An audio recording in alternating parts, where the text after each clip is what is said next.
everyone, welcome to the Step Over podcast. As always, my name is Josh. I don't know why that would change.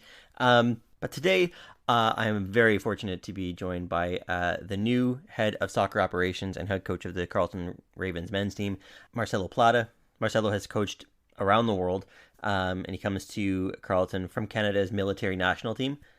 He was nice enough to hop on the pod and talk about his background, his experience as a coach, what he brings to the Carleton program, and what his expectations are for both the men's and women's programs for this upcoming season. And with the OUA season about to start, it's a perfect time to chat with him.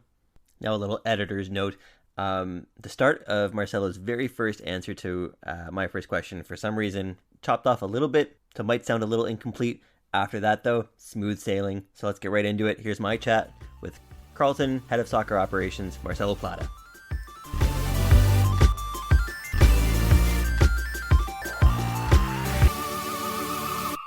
Thanks for joining, Marcelo. As it was announced over a month ago, you're the new head coach for both the men's and women's Ravens soccer teams. Congratulations on that. Before we get into that job and the upcoming season, I love asking people about their history and the sport going like right back to the start.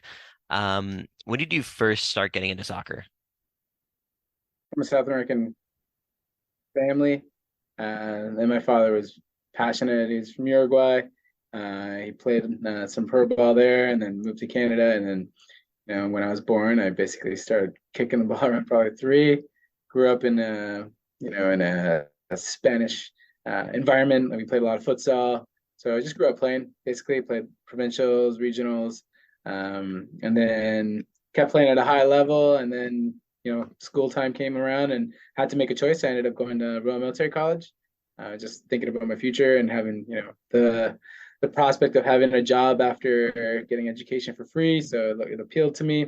I was fortunate that, they had even a varsity team. I had no clue even if they had a varsity team or not. It was more for school. And then from there, I found out that they had like a national team, a military national team that competed at military world games, like the equivalent of the Olympics and a World Cup. So they had that. So I made that team right out of my first year. And then after I graduated from engineering degree, went to Ottawa. And then that's where became familiar with the scene in Ottawa in soccer. And I started coaching right away. So I was about probably 22, coaching women's prem, but playing also with some of the local teams there in Ottawa. So back then it was Ottawa Royal, St. Anthony, Fury, Wizards. So I was part of that. Community, got a chance to win, and it's called the Challenge Cup. So we won the first one for Ottawa back then. And then I just moved along, and I was still doing both playing soccer at a decent level, and then with the military on the national team. So I traveled everywhere with the national team. So I played in China, played in Brazil, Barbados, England, Ireland. So you name it, we got to go everywhere. So, and I just kept playing and coaching to the point where it was probably around 32, 33, where I got most of my accreditation, all my licenses. I competed for the head coach position in the military national team around 36 or so, and I got the position. And then since then, I just kept coaching at that level. So it was good because you're competing against professional coaches, professional players, so getting exposed to the global game, if anything. And yeah, that's kind of in a nutshell, like my affiliation with soccer, I suppose. I mean, that's a fantastic roundup. You did a really good job with Yeah, that. yeah, thanks. Um, no worries. So as a player, like what position did you prefer playing? I love the 10, so I always like enjoyed playing the attacking mid. But I was used, at least in Ottawa, I was used primarily on the wings because of my speed and my abilities on the 1v1. But yeah, I typically an attacker with no sense for defense. So a lot of things critiques on me was just I didn't do enough on defense. But Right yeah, on. that's my stuff. Um, and yeah, you said, you're a member of the Ottawa Royals with the Challenge Cup. And like I think you played with a few players that are still very well connected in the Ottawa soccer scene. Like I believe you played with Kwesi, Sanjeev Parmar, a few other Yeah. guys. Kind of as you travel the world, did you kind of keep those connections with all those guys? No, definitely, definitely. So, I made it, one of my objectives to to bring the national team to Ottawa whenever I could. So I always touch base with Kwesi at the time. Sanjeev actually played on the military national team for a year. Really? Yeah, yeah. So he was, there's a few guys too. There was Kwame, there was Abe, Gord McDonald, Alec Like a Edgar, lot and of there the were, guys that kind of are the lead, like a lot of the leaders in the Ottawa soccer scene. yeah, definitely. So they joined the military for the joy of going on, this big tournament and getting paid for it. So yeah, we connected right away, and then I've always had a good rapport with all these guys within the community, and yeah, it's worked out. I mean, for me, just this is like my second home. I grew up in Toronto more than anything else, but this is really, I guess, really my home. Okay. Um, so yeah, you said that you got into coaching really early, like at 22. What was the appeal to coaching? Well, I think the appeal at first was really because it was going to pay for my registration, so I think that's why I primarily started doing it. But then the attraction of just like working with other athletes, it just appealed to me in the sense that I could offer whatever experience I had at the time and just work to understand the game. I was always a learner of the game, so I appreciated working whether it was with seniors or youth. I felt like I learned a lot from just the experience itself, so that helped me a lot. And I just kept on coaching because it's just the joy of working with the youth. It was nice to see that. It was very rewarding. Just the effort they put in and seeing if some tactics that you apply or the way you teach can help them just reach their own goals. And that's I think the biggest attraction I have, just to see the players grow and develop and just try to empower them as much as you can and open those doors whenever possible. It's fantastic. Are there like have there been coaches that you've admired or like looked up to or like tried to emulate in some ways? Like they could be local, they could be, big time coaches. I look at, even the local coaches around in Ottawa, there's some fantastic coaches around and I definitely gleaned some of the best practices from them. I definitely, had a couple of role models in, my own career as a coach, people who've coached me, who taught me a lot, and just the appreciation of, different styles of coaching really help the players learn. So I didn't have, one specific role model. I had a few that I've learned from, and then some of the professional coaches. There's a lot of interest in how they apply their knowledge and how they do it, and trying to really understand the best way to teach and pass on the messages. So learning from the best has kind of informed me, and then I also look at just business practices and other non-soccer related type teaching methods that I've learned just from being in the military, that I've been able to apply not only with my work but with coaching athletes. That I think it's just that diverse portfolio in terms of how to lead as a coach. Just I think it's helped me a lot. So I guess I'm a learner as a coach, and I use not only soccer role models, but I use business role models, entrepreneurs, and things that they teach to just help empower people and athletes. Okay. Things don't happen in a bubble. You're a coach, but you've also had this military career. Um, and like in terms of teaching, have there been any kind of like pedagogies that you've been able to apply to coaching or maybe vice versa? Mm.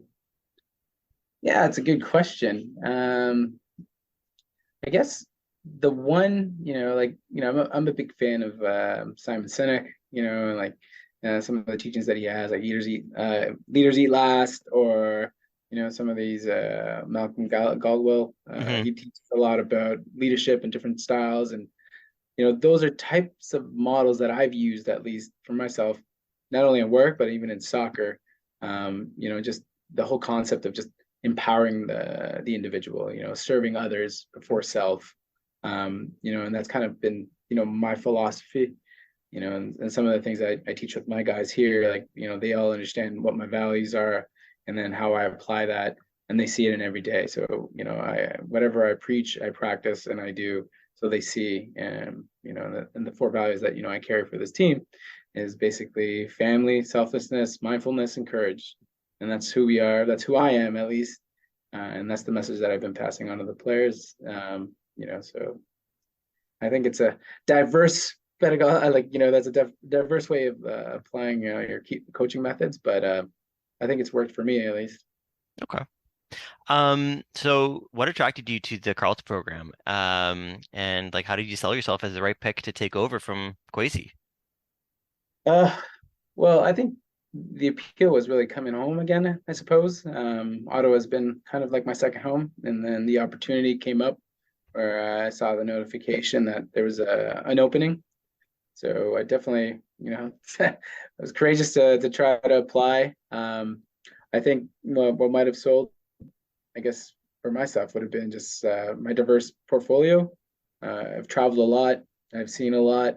I've experienced, not only, local soccer, I've, experienced the global game in different areas of the world. I've got a network, spread from Clairefontaine to Brazil and Sao Paulo, Rio de Janeiro. So that network, helped a lot, not only just having those contacts, but just, teaching me different ways to apply whatever methodology you want to use. So I think, it was just maybe the um, well traveled individual who's always had his hand in football, um, that might have appealed to the higher ups here, whoever selected me. So Okay. So since joining, I imagine you've been a pretty busy guy. What have you been up to in preparation for the 2023 OUA season? we've been doing a lot. I mean, one, just getting to know kind of the rhythm of OUA soccer and trying to understand the student athlete. I had to get to know the players so that, you know, um, people management piece, like that, building that rapport with the players, getting that trust. And then I also have to get the trust of the staff here, the staff that work with me. So it's been quite busy. And then you want to, apply your own methods in teaching the players and them understanding it's just not, soccer. You have to focus on other aspects of the game, strength and conditioning, mindfulness, mental performance.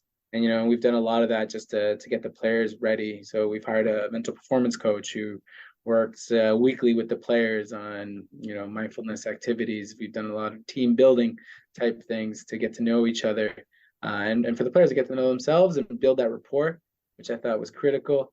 And then we use different ways of teaching. Like we use a lot of presentations, a lot of visual stimulants or stimulus, just to give them, a different way of interpreting the information. So it's been busy, no doubt. Yeah, but But yeah, no, it's been good. Like I've been studying them a lot as well, studying the history, studying the alumni and their influence on the program, and just trying to get, a good idea in terms of what can help the program. So just trying to connect the dots and, hope that the message gets across and getting the players really just motivated and engaged as much as I can. So that's been what I've been doing really the last month.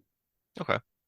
Um, and how much of a balancing act is it, being in charge of both the men's and women's sides? And like, are the tactics in terms of coaching different, or are they similar for each side? I think they're a bit different. It's very customized to, each program. So I oversee the women's program. So my input's a little less than obviously than the men's because where I'm directly, leading that team. I'm really just learning from Dominic Oliveri, see how he applies himself with that program and, his approach. And, we're looking to eventually establish some objectives for the year. And I want to be able to see if they can meet those objectives, which we'll measure at the end of the year. So they're different. They're different personalities for sure. But I'm really excited about the women's program. They've shown a great attitude. They're coachable.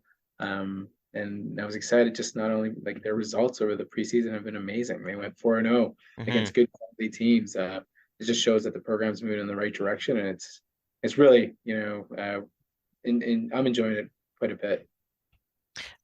Yeah, I mean, the men's squad obviously has a history of being among the stronger sides in OUA and across the country in youth sports.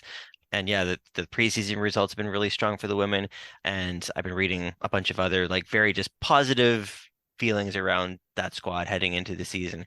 Do you have any specific internal expectations of where you expect each side will finish in the standings? I'd hate to place a It's a hard question. standings. Yeah, yeah, yeah. I definitely feel this team has the quality. to be amongst the top three on both sides. So that's basically my expectations, the top three finish for both sides. Okay. Um, but I'm expecting them to go quite far. I mean, I've seen the quality that's here. We with the men's side, we played excellent competition against UDM, top five last year. We were able to win an away game against them. We played St. FX here. We had a barn burner of a game. We won 4-3. So those results have been very good. And it's just a little bit of fine tuning in terms of just our defensive mindset and personality. So that's something that we've been working on this week.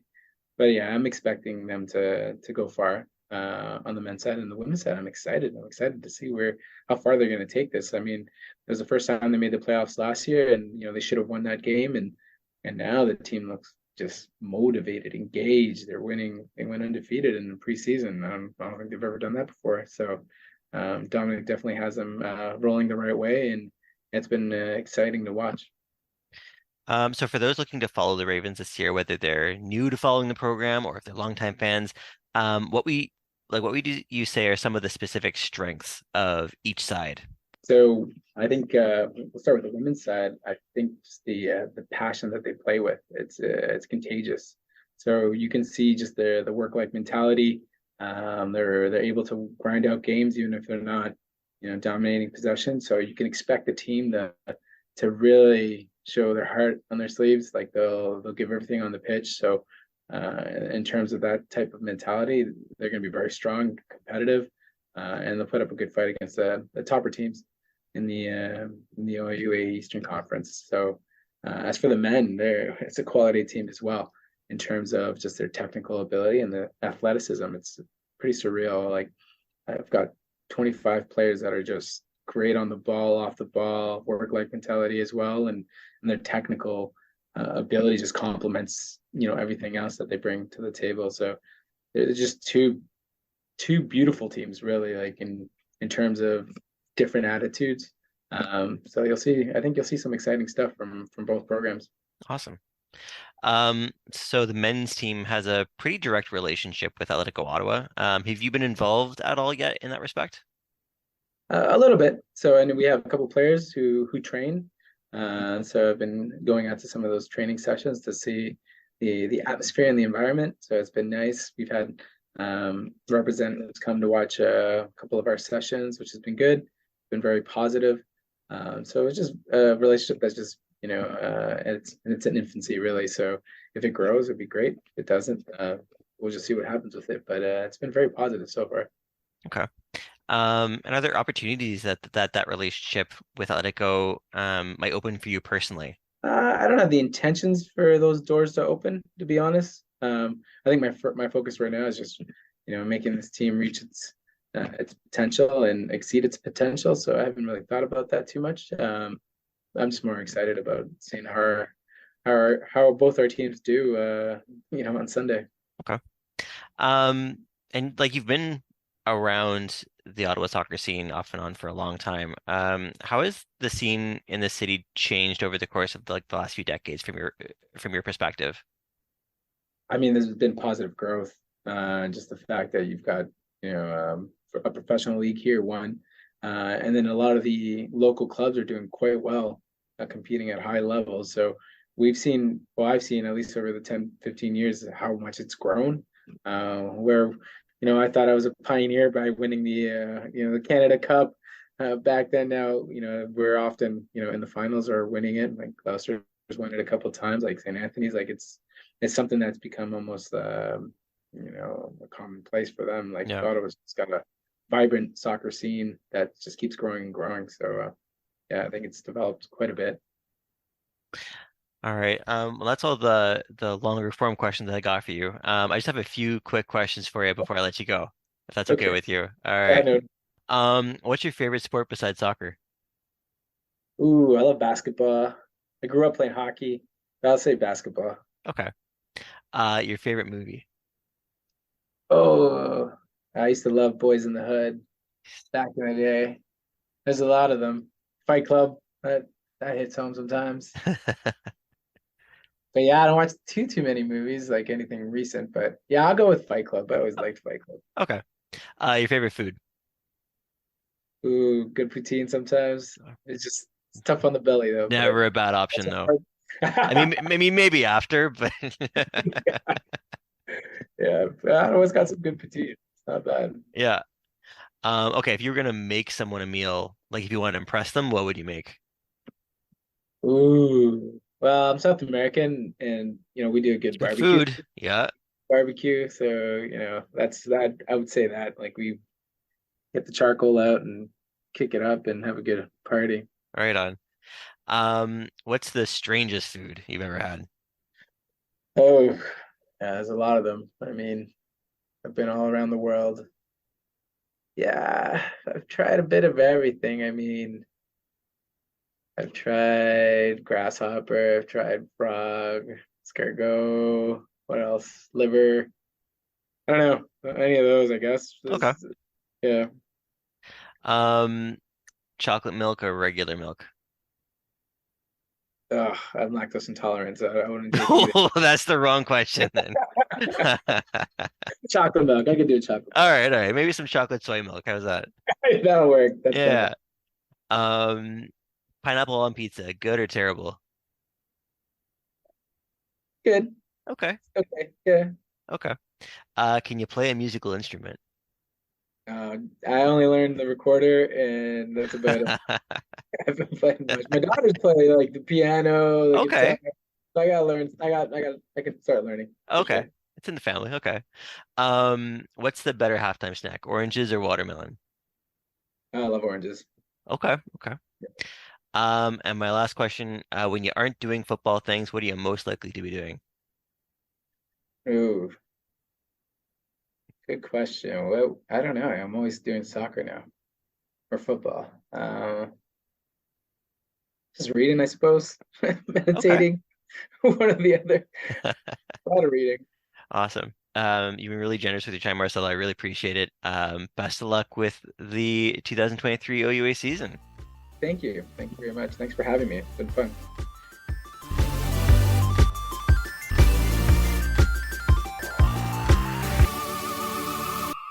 Thank you for listening to this episode of the Step Over podcast. Please follow the pod wherever you get your podcasts. It really helps the show, and you'd be doing me a big favor. It also makes sure that you know right away when new episodes go up. Sometimes there's, a few weeks, maybe a few months between episodes, and sometimes the juices are flowing, and you'll hear me with more regularity. And either way, you'll be the first to know when there's a new episode when you subscribe. And I'm all about supporting local soccer, local footy in all forms. So be sure to check out other local pods like VAR Check, which chats a lot of European and international footy, as well as Atletico Ottawa focused content.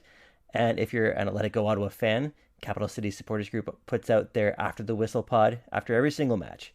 For this show, though, that's it for this episode. So go out and take in some local soccer. There's lots coming up with Atletico Ottawa on the home stretch of the CPL season, and U Sports about to begin with the U Ottawa GGs and Carleton Ravens both in action over the next 2 or 3 months. So take in as much as you can, and until next time, we'll see you.